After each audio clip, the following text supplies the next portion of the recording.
What's up guys, Alec here, and today I'm going to be talking about your Instagram profile and how you can set it up to optimize for growth.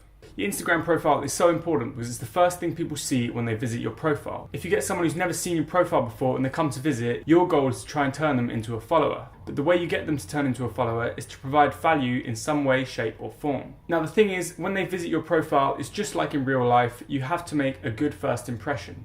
In real life, this is easy to do because you're face to face with the person, they're focusing on you, you're focusing on them, and you have to do the things like a firm handshake, good eye contact, and all of that stuff. However, on Instagram, it's so much harder to make a first impression because you don't know who is looking at you.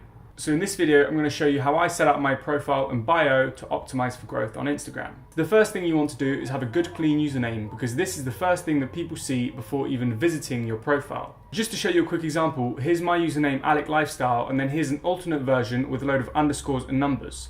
Now, this one looks way cleaner than this one. So yeah, just try and find a good clean username. I know it's hard, but it is possible. Now, once you have your username, you have the name field, which is the bold text just under your profile picture. Here, I would suggest a couple of things. If your username is already your name, I would suggest changing it up and putting maybe something related to your niche. For example, in my name, I have Instagram tips. So if people search Instagram tips, they'll potentially be able to find me through that search. And the second thing is if your username isn't your real name, I would highly recommend just putting your name there so people can still find you through your name. Now I'm going to talk about the profile picture. Profile pictures are really important because again, it's one of the things that people see before they even see your profile. To get more profile visits, you want to have a profile picture that stands out. This is why mine is bright orange, and I even have a bright orange circle that goes around it, which makes it stand out even more. However, I am going to change mine soon because I want a close-up of my face, because a face works a lot better than a logo, and in my profile picture, I'm just too far away from the camera. People are a lot more likely to trust a face than a logo. But if you are a brand, I still do recommend a good, clean logo, maybe some flashy colors, if possible, if it works with your brand, to stand out in a comment section. Now I'm going to talk about the first line in your bio. So the first line in your bio needs to represent you. It needs to showcase who you are or what your account is about and how you provide value. So again, as an example, I'm just going to show you mine, and mine is helping you grow on Instagram. This is quick and simple, and it shows people what I'm all about on Instagram and what I do. It's very straightforward, so people should understand. Now, the next thing I do for the second line is I've put hashtag Instagram marketing because I think, again, is very related to my niche and to my account and shows off what I do. And although I think your profile can't be found through a hashtag, I still think it's a cool little thing to do because people can potentially click on that hashtag and just have a look at what your niche is about. And finally, my third line is a call to action to the link in my bio. Now, when someone's finished reading your bio, you don't want them to be lost. Most of the time, you'll either want them to check out your content, click on the link in your bio, or even follow you.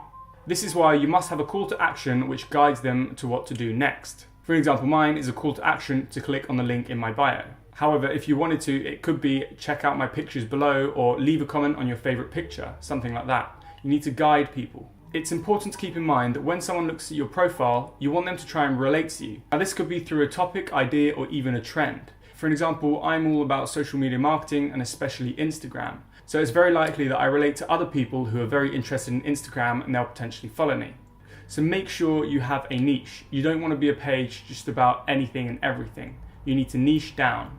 Now, when it comes to emojis in your bio, I like to use 2 or 3. Some people like to have 1 on every single line, but I think that's overdoing it a little bit. I like to have 2 or 3 just to make it different here and there. But again, it's up to you to judge and just do what you think looks good.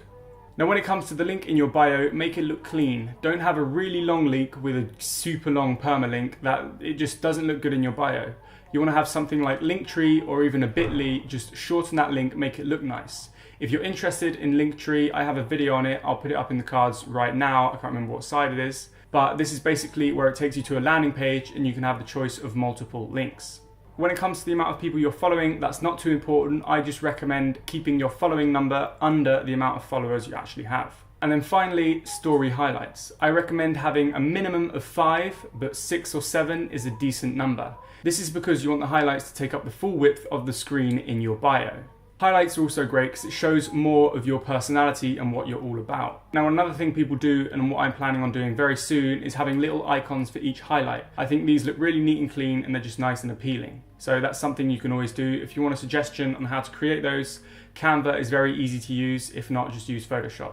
Also, if you want to know how I managed to change the text within my bio, I'm just going to link you to a website below where it shows you what fonts you can actually use in your Instagram bio. You just type it in there and then you copy and paste it to your Instagram bio. It's really straightforward. I'll link to that in the description. But I think that's the video for today, guys. Please hit the like button if you enjoyed it. Let me know what you think in the comment section below. And yeah, thank you for watching again. Peace out.